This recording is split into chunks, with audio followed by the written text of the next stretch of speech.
My name is Claire. I'm 32 years old. 3 days ago, I was standing in my kitchen making breakfast when my mother called, and the moment I heard her voice, I knew something was wrong. She never calls at 6 inches the morning. Never. Her first words were, "Claire, sweetheart, your husband is in the emergency room. He was in a crash on the highway. You need to come now." I almost left. Almost. Because my husband was standing right behind me, pouring himself a cup of coffee. I turned around and looked at him.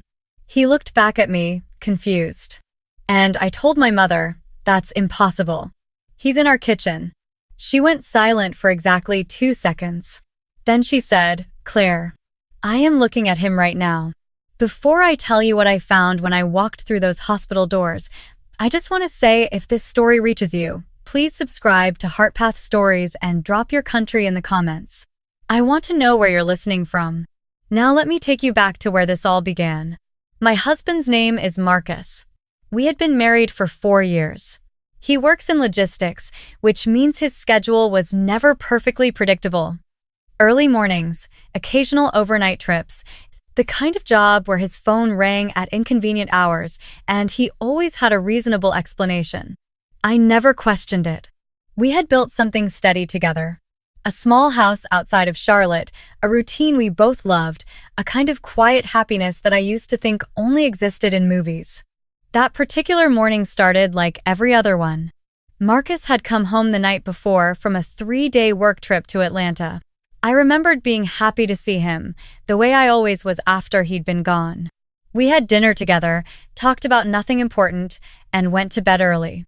When my alarm went off at 5:45, he was already awake, showered, dressed, leaning against the kitchen counter, scrolling through his phone. That was normal. That was Marcus.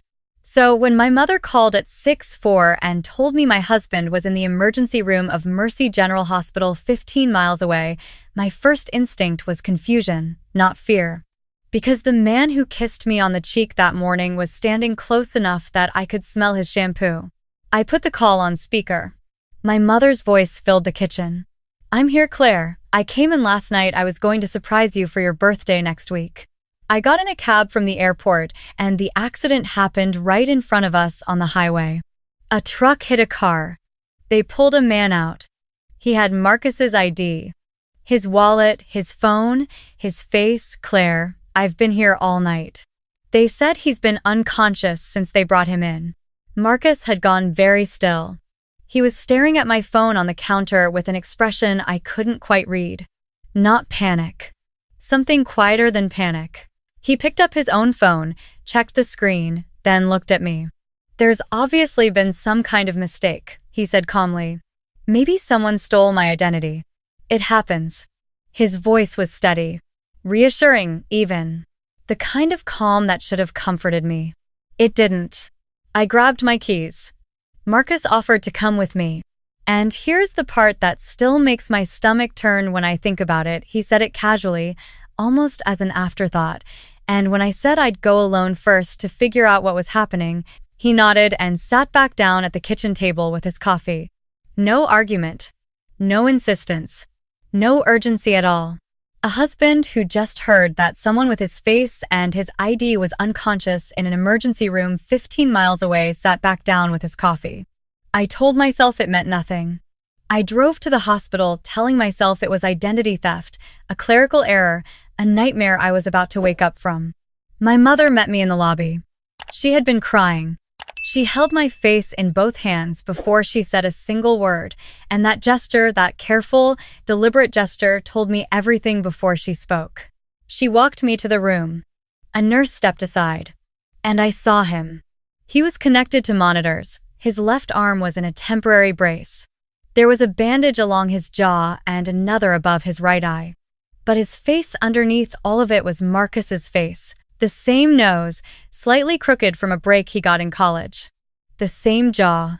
The same hands resting at his sides, and on his left hand, a gold wedding band that matched the one sitting on my husband's finger at home. My knees did not give out. I want to be clear about that, because what I felt was not weakness. It was something colder than weakness. It was the specific feeling of the ground shifting beneath your feet while you are still standing. A doctor came in and confirmed he had been brought in around 2 in the morning. Wallet, phone, and 2 forms of ID all confirmed he was Marcus Elliott Webb. My husband, my husband's name, my husband's face, my husband's ring. I stepped out into the hallway and called Marcus. He answered on the second ring. Hey, how bad is it? Is it really someone who looks like me? He has your ring, I said. A pause. That has to be a coincidence.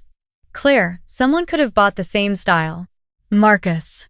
My voice came out very flat. He has the same scar on his chin. From the fishing trip. Remember, you told me you slipped on the dock. Another pause. Longer this time.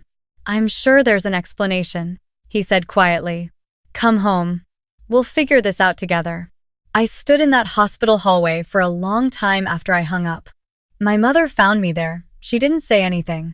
She just stood beside me, and I was grateful for the silence because I had no idea what words to put around what I was feeling. I went home. Marcus was warm when I walked in. He made me sit down, brought me water, asked gentle questions, listened patiently to everything I described. He had an answer for all of it. Identity theft was sophisticated now.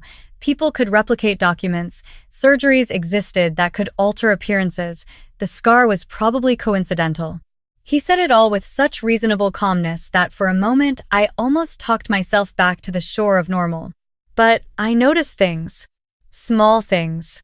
Marcus always hung his keys on the hook by the door. This man set them on the counter. Marcus took his coffee with 1 sugar, always. This man poured a second spoonful without thinking. Marcus never sat with his left ankle crossed over his right knee. This man did it constantly. None of these things were proof of anything. Habits change. People forget small things. I told myself I was looking for problems because I was scared, and that was a reasonable thing for a scared person to do. But the unease didn't leave. It sat in the corner of every room we shared and watched me. 2 days passed. I visited the hospital each afternoon, telling the man at home that I was running errands. The man in the hospital bed regained partial consciousness on the 2nd afternoon. He didn't speak clearly. He was on significant medication, but at one point his eyes opened and he looked directly at me and said my name. Just my name. Claire. Not in the way you say a name when you're uncertain. The way you say a name when you are relieved. I held his hand and cried in the car on the way home. That night, I sat across the dinner table from the man I had been calling my husband, and I thought about every moment of the past 4 years. The trip we took to Maine for our 2nd anniversary. The night we sat on the back porch during a thunderstorm because neither of us wanted to go inside. The way Marcus used to fall asleep with one hand resting on top of mine.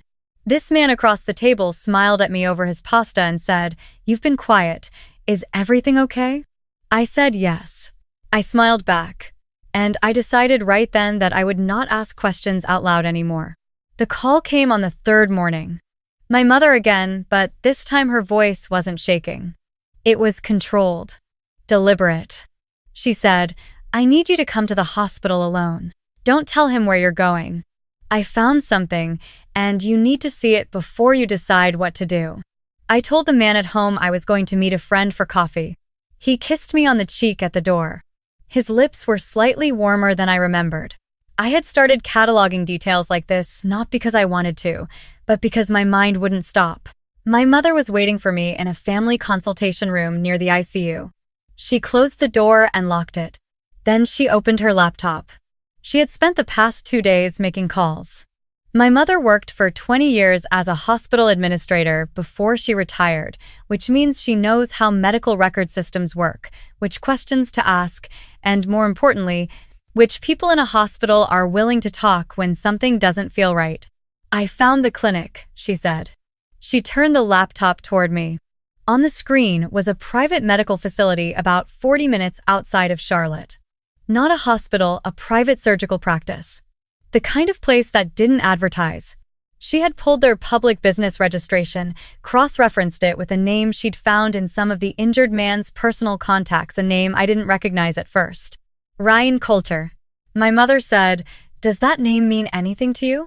I thought for a moment. Then it clicked. Ryan Coulter had been Marcus's college roommate. He had come to our wedding. He sat in the third row.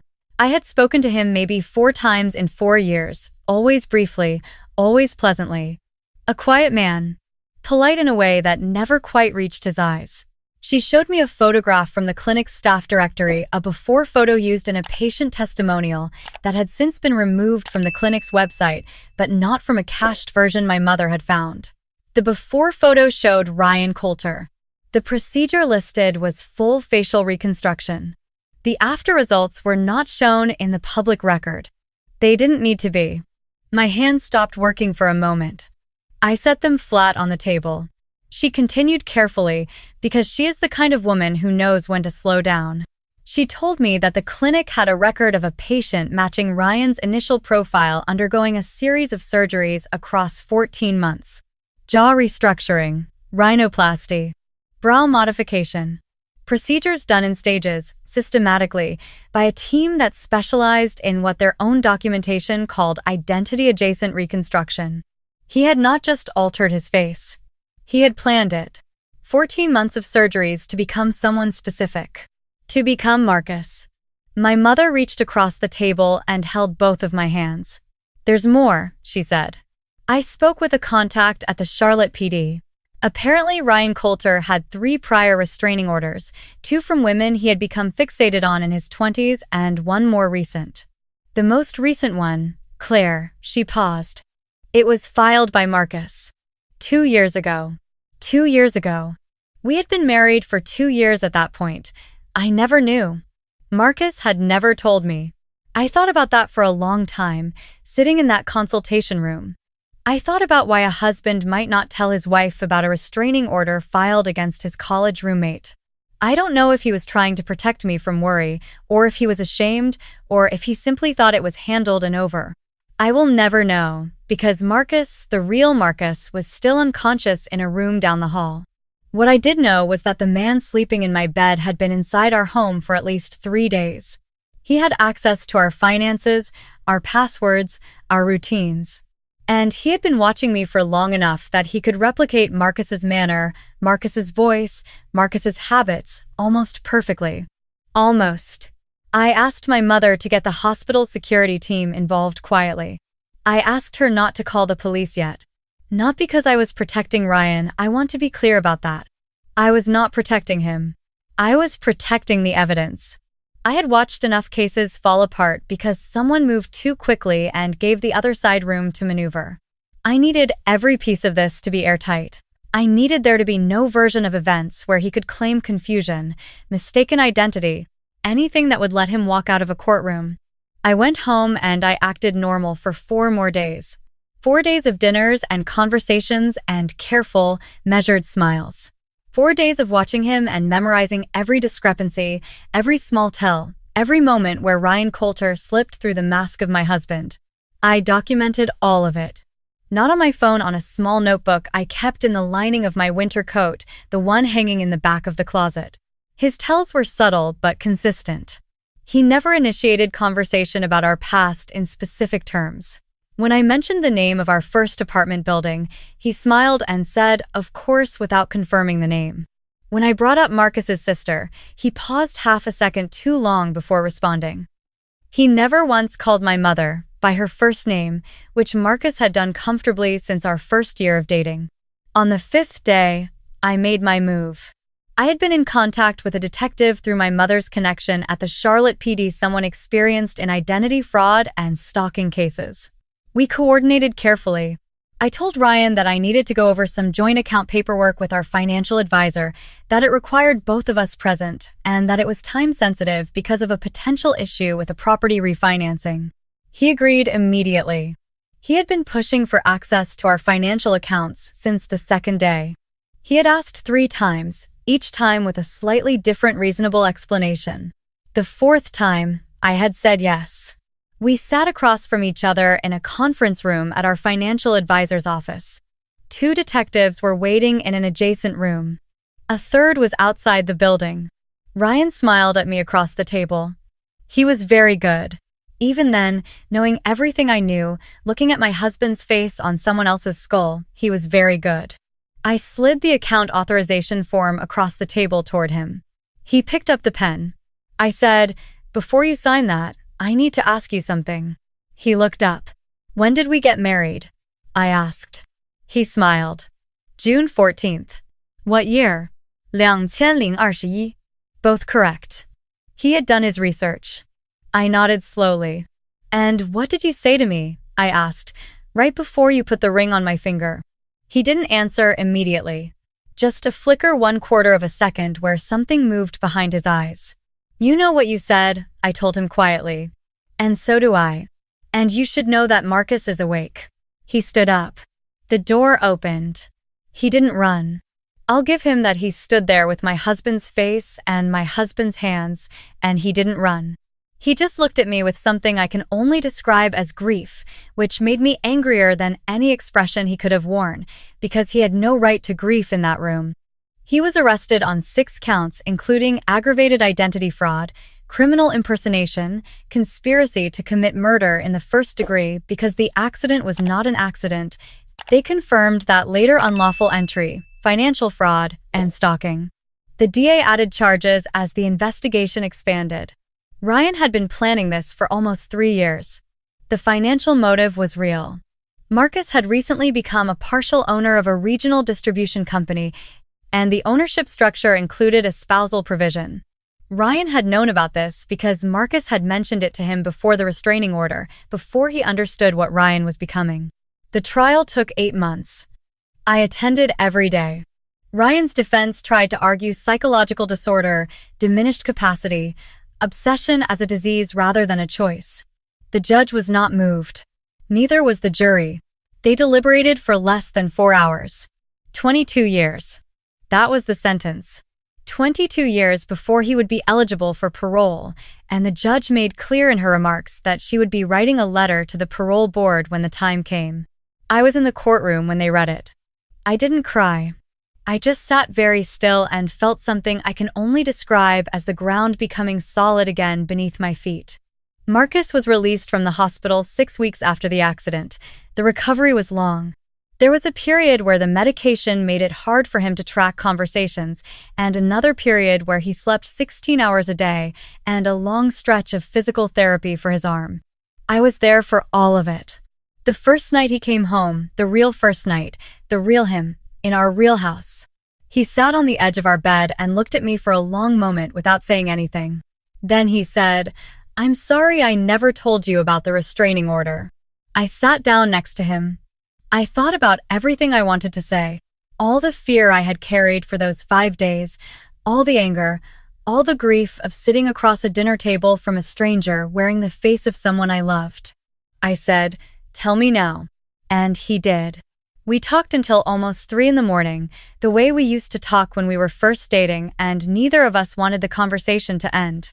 He told me about Ryan's behavior in the years after college, the escalating fixation, the messages, the time Marcus had come home to find him standing in the parking lot of our apartment building, just watching. He told me he had handled it because he thought it was handled. He told me he was wrong, and he said it plainly, without excuses. I believed him. Not because I needed to, but because I knew my husband's voice. I had always known it. Even during those 5 days, some part of me had known that the voice in our kitchen was not quite the same, slightly warmer, slightly more careful, like a song played in the wrong key. Some things cannot be perfectly copied. Not really. Not the ones that matter. If you are listening to this, wherever you are, I want you to know one thing. Trust the version of yourself that notices. The one that catalogs the small details when everything looks normal on the surface. That part of you is not paranoid. It is not overreacting. It is paying attention, and paying attention saves lives. It saved mine. And after everything, after the fear and the hospital rooms and the courtroom and the long, slow months of rebuilding, my husband is home, and we are okay. We are more than okay. Because the man who tried to take our life forgot one thing. He studied everything about Marcus. His face, his records, his habits, his history. But he couldn't study what Marcus and I had built together in the space between all of those things. The private language of a marriage. The specific texture of a love that belongs to 2 people and no one else. That he could never replicate. And that is what he lost everything trying to steal.